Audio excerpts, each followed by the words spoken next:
no Alerta Geral. Bate-papo político com os jornalistas Luzenor de Oliveira e Beto Almeida. Semana começa com a repercussão nas redes sociais e nos bastidores políticos sobre a aprovação pelo Congresso Nacional do fundo eleitoral de 5,7 bilhões de reais. Esse valor deve ser oficializado hoje em reunião da Comissão Mista de Orçamento do Congresso Nacional, antes da votação no plenário do Senado e da Câmara dos Deputados. As informações chegam agora com o repórter Carlos Alberto. Os deputados federais e senadores derrubaram o veto do presidente Jair Bolsonaro ao aumento do fundo eleitoral e estabeleceram que, em 2022, o volume de recursos para cobrir as despesas dos candidatos será de 5,7 bilhões. Desse total, 899 milhões ficarão com a União Brasil, que surge da fusão do PSL com o DEM. Bolsonaro vetou, no final do primeiro semestre, um dos artigos da Lei de Diretrizes Orçamentárias LDO que fixava esse valor para o fundo eleitoral. Em 2018, o fundo ficou em 1,8 bilhão. A derrubada do veto presidencial teve o apoio da base aliada ao Palácio do Planalto. A Comissão Mista de Orçamento, CMO, definirá na próxima semana a inclusão de 5,7 bilhões no orçamento da União para o próximo ano. Após a aprovação da CMO, o texto será submetido ao plenário do Congresso Nacional. Entre os 513 deputados federais e 81 senadores, poucos se opõem ao financiamento público das campanhas.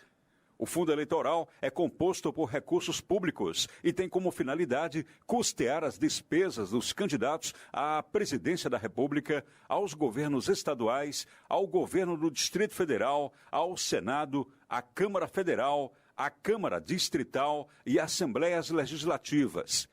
Com redação do Ceará Agora, para o jornal Alerta Geral, Carlos Alberto. A Comissão Mista do Orçamento se reúne nesta segunda-feira a partir das 10 horas para apreciar o relatório final da proposta orçamentária da União para 2022. E nesse relatório, Beto Almeida, está justamente esse valor que o Carlos Alberto acaba de citar, 5,7 bilhões de reais destinados ao financiamento da campanha eleitoral de 2022.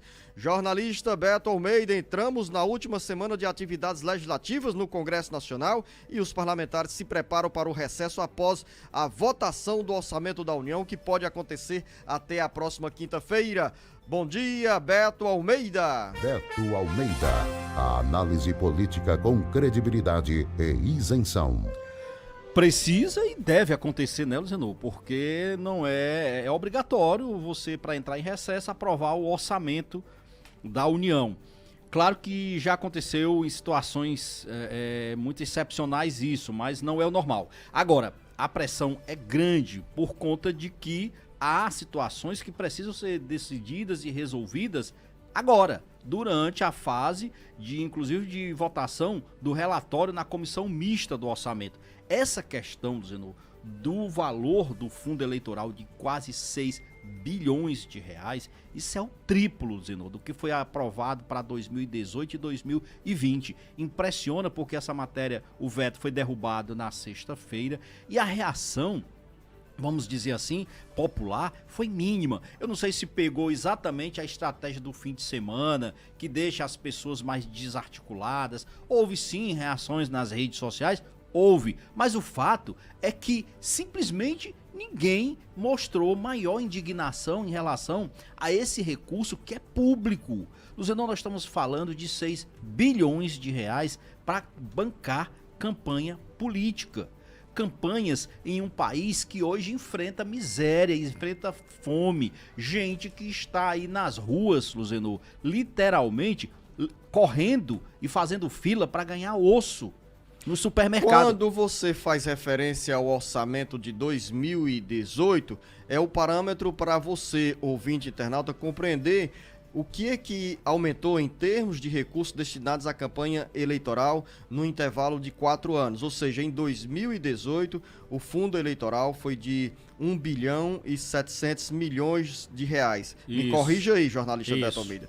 1 bilhão e 700 milhões de reais. E hoje nós temos o fundo eleitoral orçado em 5,7 bilhões de reais, embora alguns parlamentares digam que necessariamente não será usado todo esse volume de recursos na campanha de 2022. Ou seja, foi aprovado um teto, mas diante das pressões dos deputados federais e senadores, Beto Almeida, é inevitável se deixar de usar esse volume tão expressivo de recursos na campanha de 2022. Exatamente. O presidente vetou, aliás, esse trecho na LDO, na Lei de Diretrizes Orçamentárias, que é exatamente a peça que se aplica, que se trabalha nela antes da votação do orçamento. Quando você diz que não é necessariamente obrigatório, é porque, claro, hoje, por exemplo, vai ser definido qual é o valor, pelo relator geral, vai ser definido qual é o valor que de fato vai ser utilizado para bancar as despesas de campanha eleitoral. Mas é claro, Luciano, não houve aqui,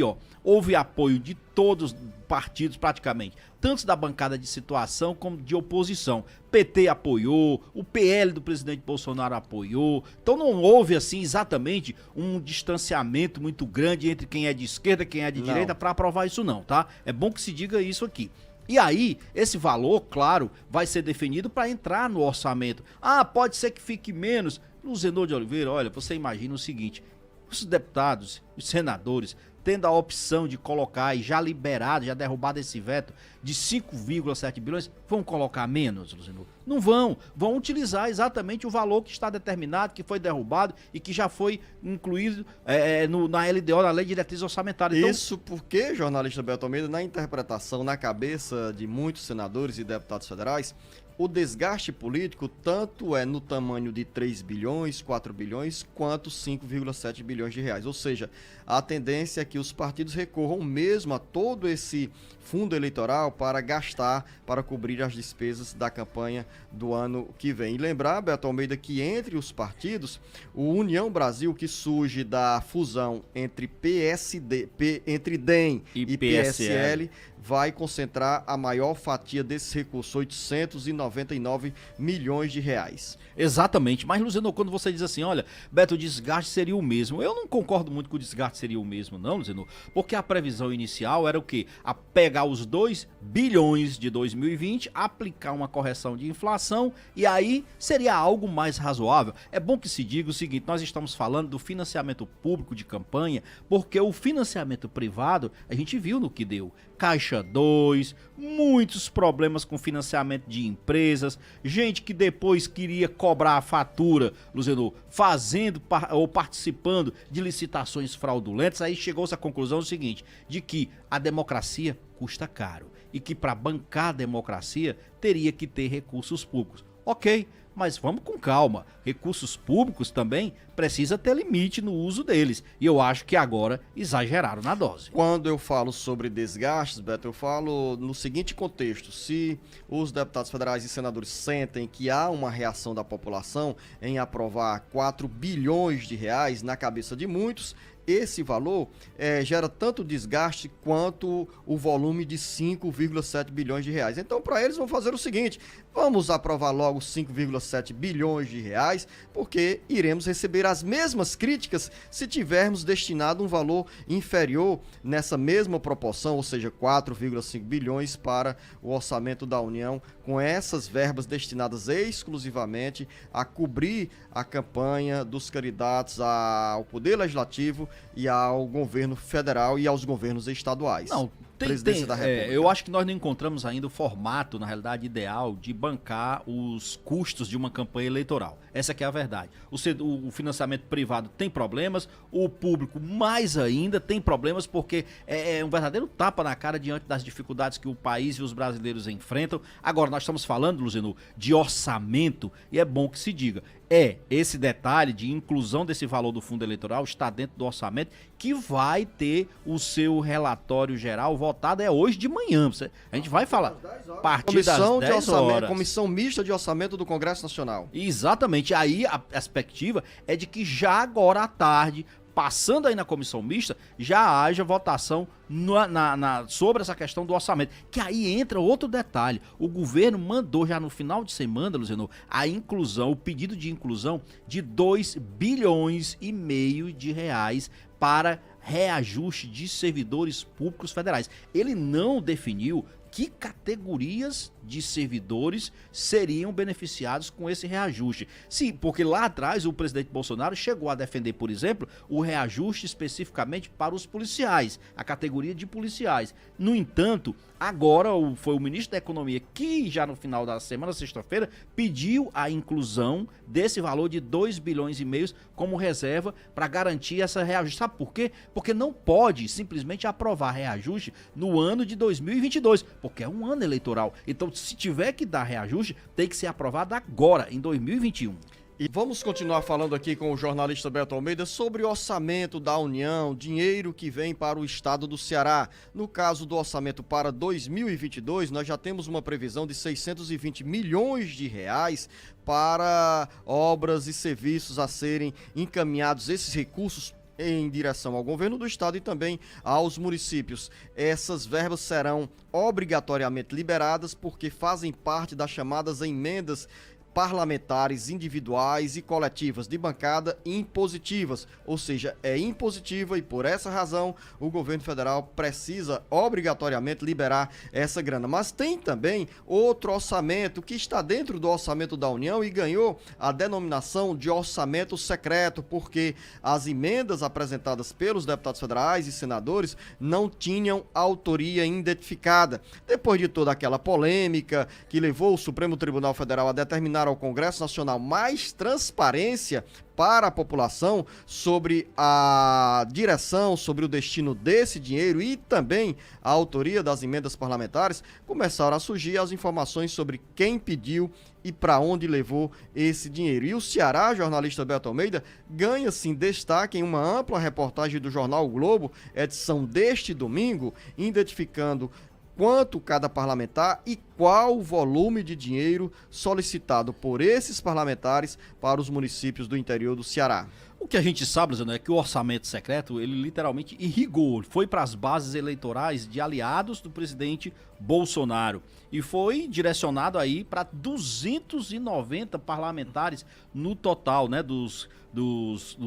reunindo Congresso e Câmara. Aí tem um detalhe, eu falei na realidade na chamadinha anterior, dizendo que era 2018, não, o orçamento secreto é 2020 e 2021, ele começou na realidade para valer em 2020. E aí é um levantamento que o jornal o Globo fez de uma pequena amostragem, que no total, dizendo, foram 36 bilhões de reais de emendas do relator para essa questão do orçamento secreto.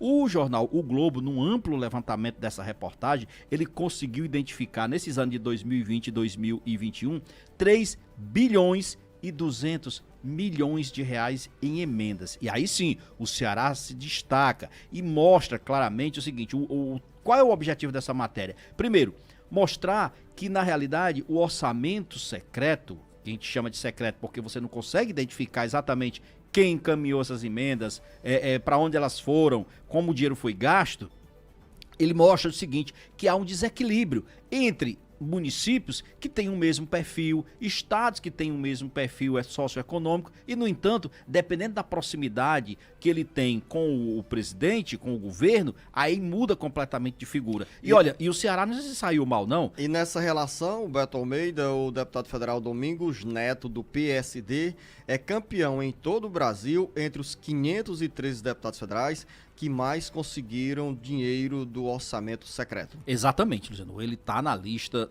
alta lá, porque primeiro era o relator, né, na época, então ele conseguiu, Luciano, 152 milhões 310 mil reais. Pra você ter ideia, o segundo da bancada do Ceará que mais conseguiu emendas foi o Júnior Mano, mas olha só a diferença, 37 milhões 540 mil.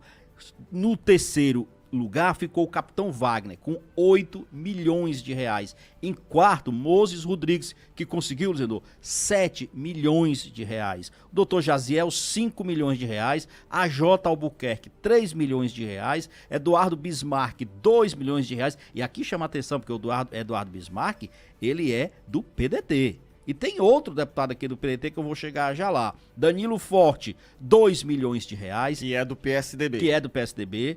Mas hoje tem uma atuação muito vinculada, né, ao governo federal. Heitor Freire, 1.520.000 reais. E Mauro Filho, do PDT, com 1 milhão de reais. Então nós temos aí 2 parlamentares do PDT que são aqui, que integram a base de oposição ao governo Bolsonaro, ainda assim conseguiram furar esse bloqueio e estão na relação daqueles mais beneficiados com o orçamento secreto de 2020 e 2021. É bom que se diga que tem, eu estou falando assim, o mais não, beneficiado mesmo, porque tem gente aí dizendo que não viu nem a cor desse dinheiro. As bancadas realmente mais à esquerda, essas nem sequer chegaram perto. Mas olha, isso mostra claramente o seguinte, que é ainda um desafio essa questão do orçamento. Inclusive, o Supremo Tribunal Federal mandou que fosse esclarecido, que fosse dada publicidade a todos esses gastos. Olha, o Senado e a Câmara ainda não querem saber disso,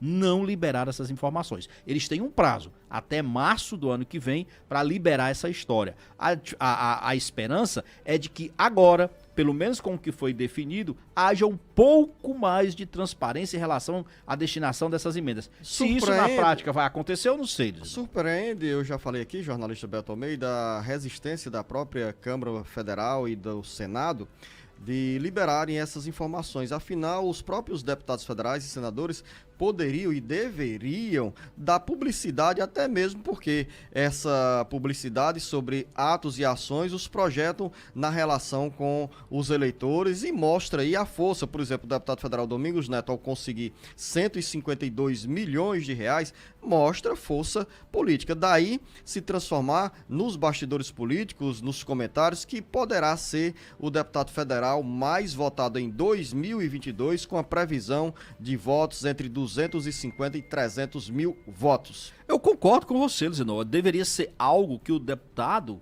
que está lá em Brasília, que conseguiu captar esses recursos para as suas bases, para o seu estado, deveria ser motivo de orgulho, sinal de que ele trabalhou bastante, que trabalhou corretamente. Mas qual é o problema? O problema é exatamente esse, Luzenor. É que são medidas, são verbas de um orçamento secreto em que, na realidade, você não tem clarividência dos critérios que estão sendo utilizados para que essas verbas sejam destinadas para determinados municípios, para determinadas bases eleitorais. E aí a questão já começa a complicar. A gente falou que o Domingos Neto, por exemplo, é o campeão entre os deputados federais na destinação de emendas do orçamento, Luzenor, mas olha só quanto conseguiu o presidente do Senado na época, que era o Davi Alcolumbre, que é lá do Amapá, né, Luzenor? Do Acre, Beto. Do Acre, não. Eu tô falando do Davi Alcolumbre, ó. Tá vendo aí? Ele tem problema. Você tá me devolvendo, né, Beto? Eu provoquei, Beto. Eu provoquei. Você não tem problema também de geografia. Não, de memória, né, Beto? 335 milhões e 900 mil reais. É muito dinheiro, Luzenor, de uma verba que chega, como você disse, que deveria ser motivo de contentamento, e é para ele, mas não da forma como está sendo feita, porque você não tem clarividência, você não tem clareza sobre como está sendo feita a aplicação desses recursos.